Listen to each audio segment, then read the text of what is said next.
I was doing open mics at bars for like $100. And then the church down the street was like, come do it here for $500. And I was like, Yeah. what? Yeah. And so that it Yeah. just kind of went in that direction. Yeah. Right. And then I remember just being like, I was drinking a bunch and making the gamut of bad choices on the road.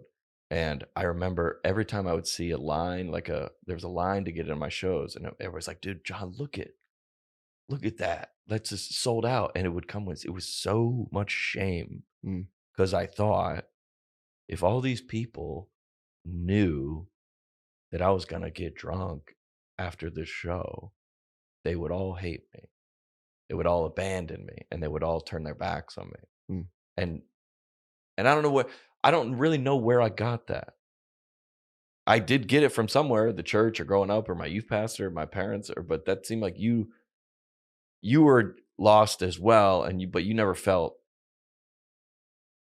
like you were like, you ever feel that shame or that guilt? Oh yeah, I You did. did. Yeah, but I wasn't, I wasn't performing and Yeah, also true.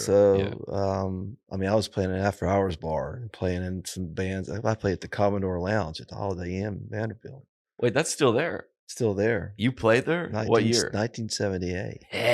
Wow. I wonder what that was like. Yeah, crazy. That's wild You're that as that place is still cold there. as ice. Oh yeah. Really? Hot-blooded. Sing all these crazy songs. And oh man. And that's when I think it was after the last show that I did in September of 78. I was playing with this band called Rose, always a cover band. Yeah. And then that's when I've written books about it, whatever. It's crazy. But I snorted something at a little after party at somebody's house and thought it was cocaine. It was something else. And maybe there was fentanyl. and my nose is bleeding from both sides, and just and they trying to clean me up, and then I thought I was going to die. Yeah, literally thought. Yeah, and it took me 2 days to recover, and I knew that was not my destiny, right, and that there was a God, you got to call my life, and I'm trapped. I'm in a pit, and I can't get out. I got nothing. I can't get out. I cannot get out. And if you kept going, you would die. What's that? You would die if you kept going. Yeah. Yeah. So I just began to, I never did that again, Okay. but I still was partying, Yeah. and so that's why I prayed that God would do whatever you got to do. I mean, car wreck, break my legs, just don't kill me. Yeah. If I stay alive. And so what happened, he did something totally out of nowhere. Yeah. I became depressed. You did. And were you still using then or no? Yeah. Okay. Yeah. And then I kept wrestling with it. And then it was November of 79 as I ended up on my kitchen floor in East Nashville. And nervous breakdown, 3.5 hours, convulsing and really crying and shaking. And I say this, and I know it's true. Ava came and laid on the floor with me.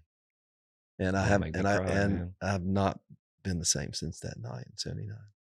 But I'm convinced it was the prayers of my mom and dad. Yeah. My mom and dad, they knew I was in trouble. They didn't know the extent of all the stuff I was doing. But yeah, I got up and it's like, wow, what happened last night? And it all changed. Well, I said, you remember the first time you ever texted me? I think I do, but I don't know what I said. Yeah. Well, it was the day I got canceled. Yes. Yeah. I do. And I didn't. All right. So we had known of each other, and you just said, "Hey, I'll never forget this. It was in like the darkest day of my life, obviously." And you're like, "Hey, it's Michael W. Just want to let you know that we love you and we care for you, and you're not alone." Something very simple like that. Yeah. And everybody that did kind of like, you wouldn't even had my number, so you saw what I was going through. I found your number and but you were so. I feel like everybody that reached out to me had also been in a similar position. Maybe not publicly, but they've been to the darkness, right? And that what you're saying on that kitchen floor is the darkness. Mm-hmm. Is I always said I looked the devil in the eye. I've looked him in the eye. Yeah. And everybody that you were so compelled, they go, I don't know him, but I need to reach out to him and offer him some kind of, I don't know him, but some kind of help or some kind of, because I think you go, I know what that's like. I know what that's like, and it's horrific. Mm-hmm. And I feel like everybody that reached out was the same thing. They go, dude, 15 years ago, I cheated on my wife and lost my family, or I got a DUI with my kids in the car, or I got fired from my job for embezzling. But everybody had gone through something horrific. Yeah. And they all were like kind of like reaching a hand out or something like that. Throwing out a lifeline. Because you know. Yeah. You know what it feels like.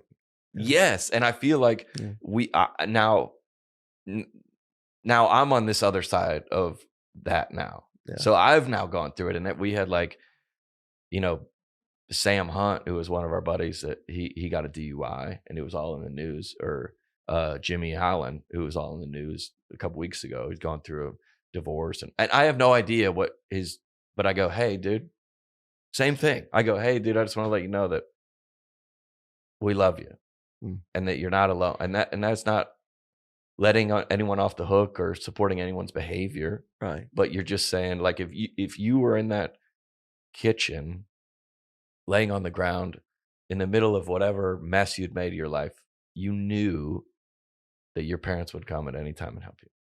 Absolutely.